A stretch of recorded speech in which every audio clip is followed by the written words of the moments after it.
Hey guys, welcome to our channel. So in this video I'm going to show you how to do free shipping in Shopify.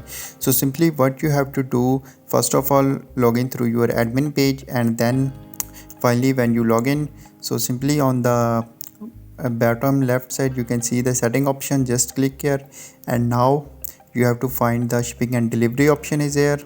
So simply click on this tab. You can see this new window is appeared. So simply here what you need to do, you can see the in blue color the manage option. So simply click on the manage option. So wait for a few seconds. So here you can see our general profile is uploaded here. So simply you can see the our shipping rate is standard free.